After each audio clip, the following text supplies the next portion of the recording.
Welcome to my vlog. और सुबह उठते ही दो सरप्राइजेज मिल गए। एक तो ये कि नवीन जी हमारे दोस्त, मेरा रूम पार्टनर, गायब है भाई साहब। बैग पैक करके जा चुके हैं अलमीरा में, सामान ही नहीं है। जूते गायब उनके, मतलब निकल लिए हैं। और मैसेज एक ड्रॉप करके रखे हुए हैं बस व्हाट्सएप और एसएमएस पर कि भाई मैं कुछ दिनों के लिए बाहर जा रहा हूँ। अब उसको क्या फ़र्ज़ नहीं बनता था कि यार उठा दे, मिल के चला जाए एक बार सही से। वेल मेरे दूसरे दोस्त को बता के चला गया है, it's not a big deal.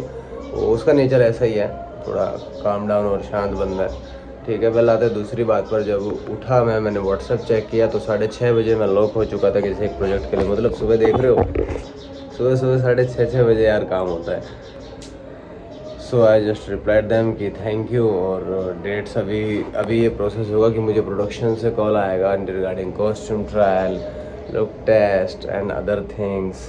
और शूट की उन्होंने मुझे बफर डेट दे दी है। बफर डेट मतलब 4-5 डेट्स दे देते हैं, तो उनमें से किसी एक डेट में शूट होता है, तो उन बाकी डेट्स पे भी फ्री रहना पड़ता है। खैर वो 1-2 दिन में कंफर्म हो जाता है, ऐसा कोई बिग डील नहीं है। एक ऑडिशन आया है, अब उसमें मैंडेटरी है कि हेलमेट है। अब एक बात बताओ, हेलमेट आदमी artist, it's not impossible kind of thing. It's about कि अब किसके पास जाके ढूंढूं हेलमेट। सारे दोस्त तो गरीब है मेरे। मतलब जोक्स अपार्ट यार, helmet is a seriously big task for me. अब किसी के पास जाना, वो जाने बोलना किसी से कि यार हेलमेट दे दो, फिर 10 क्वेश्चन आंसर, वो टाइम का जो प्रोसेस है ना, but you have to do because ये गलत भी नहीं है। बहुत ज़्यादा इन्वेस्टमेंट्स होता है एडवर्टाइजमेंट शूट में, तो पूरी बारीकी के साथ, बिकॉज आपको अगर ऑनलाइन लॉक किया जा रहा है तो दे हैव टू एश्योर कि संपूर्ण रूप से आप उनके प्रोजेक्ट के लिए फिट हैं, नहीं तो क्लाइंट उनकी बैंड बजा सकता है। तो अभी मुझे एक ऑडिशन बनाना है, एक विद हेलमेट, एक विदाउट हेलमेट, और मैं तैयार हो चुका था मांगने जाने के लिए हेलमेट, बट बारिश की बूंदाबांदी शुरू हो गई। ऑफ कोर्स यार, इससे कैसे दिखेगी, हल्की हल्की हो रही है, बट मानो मेरी बात, मैं झूठ नहीं बोल रहा हूँ, मध्यम मध्यम हो रही है। तो अभी मैं जाऊँगा, ब्रेकफास्ट कर लिया है, चाय पी के आऊँगा। एक बाहर की चाय मुझे थोड़ा अच्छी लगती है यहाँ पे। उसके बाद बनाते ऑडिशन, मुझे शाम तक का ऑडिशन ये शाम तक बना के भेजना है। Let's see, hope for the best. नज़ारा देखो, इतना खूबसूरत नज़ारा है बारिश के टाइम पर ना, देखो वाह। मतलब मैं बता रहा हूँ, सुबह आँख खुलते ही मैं इसलिए चाय लेकर यहाँ पर आता हूँ। सुकून, एक माइंड में हल्का सा एक ये होता है कि चलो स्टार्ट करने के लिए एक शांति चाहिए होती है, तो इस शोर में अलग सी खूबसूरती है, अलग सी शांति है। और इसके अलावा अभी ढूंढेंगे हेलमेट, ढूंढेंगे। पार्किंग वाले भैया से बात करता हूँ, अगर दे देंगे। हमारे यहाँ पर पार्किंग जो है, ये पार्किंग वाले हैं, अगर इनसे हेलमेट मिल जाता है, अदरवाइज़ देखते हैं किसी फ्रेंड्स के पास मिलता है तो let's see. Again hope for the best. भाई हेलमेट मतलब ऐसा है, हेलमेट तो हेलमेट का कॉन्सेप्ट बन गया आज के ब्लॉग में। नहीं हुआ अरेंज, वो एक जगह हुआ है, लेकिन वो डेफिनेटली ऑफिस में गए हैं, तो शाम को आएंगे 6 बजे। कास्टिंग वालों को मैसेज डाल दिया है कि देखिए 7 बजे तक अगर ऑडिशन किया मैं भेज दूँ आपको, तो तब तक मेरा हेलमेट भी हो जाएगा। अब इससे ये फ़ायदा होगा, वो ये भी तो कह सकते हैं कि बिना हेलमेट के भेज दो, कोई इशू नहीं है।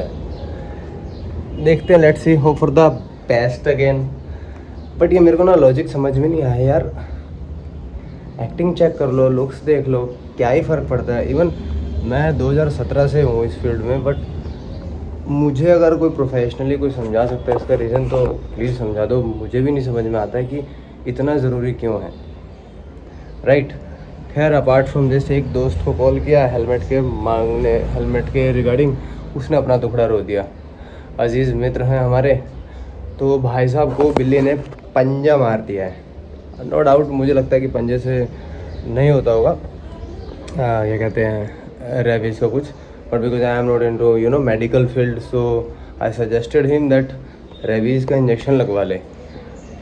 एनी हाउ, तो उसने बताया कि भाई वो काफ़ी 3 से 4 हॉस्पिटल्स में जा चुका है जहाँ पर वैक्सीनेशन ही नहीं है, वैक्सीन दवाई है ही नहीं रेबीज़ की।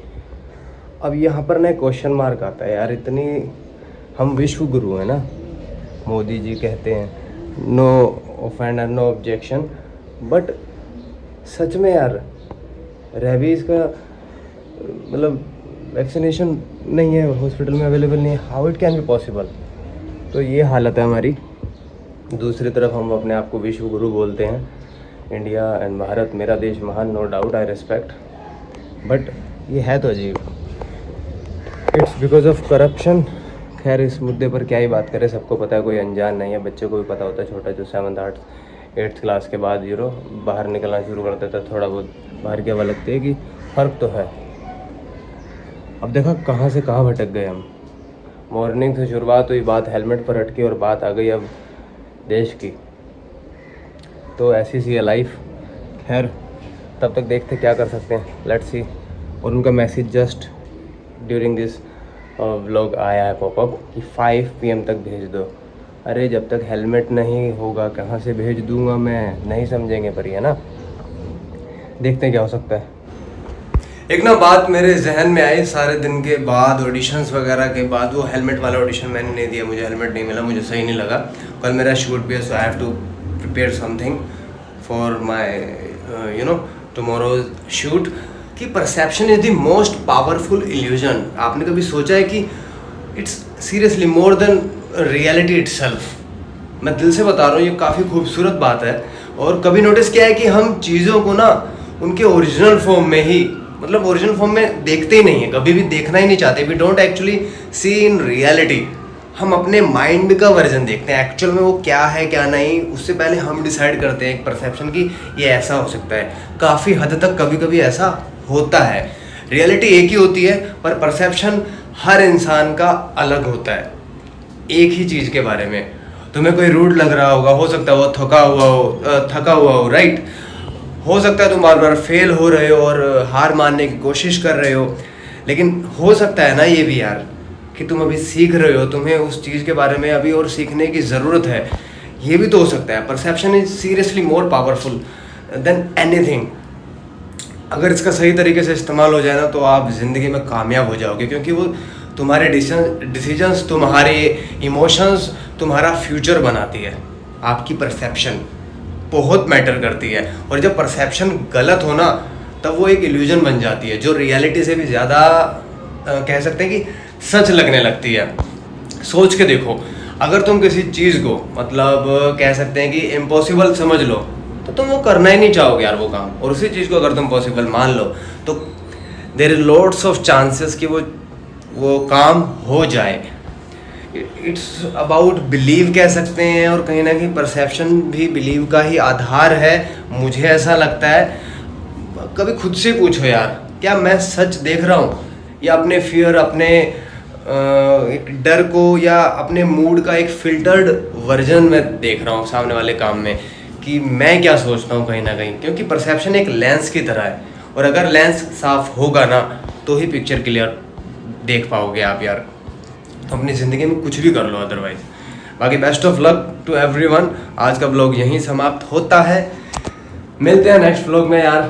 थैंक यू, काम करेंगे अब।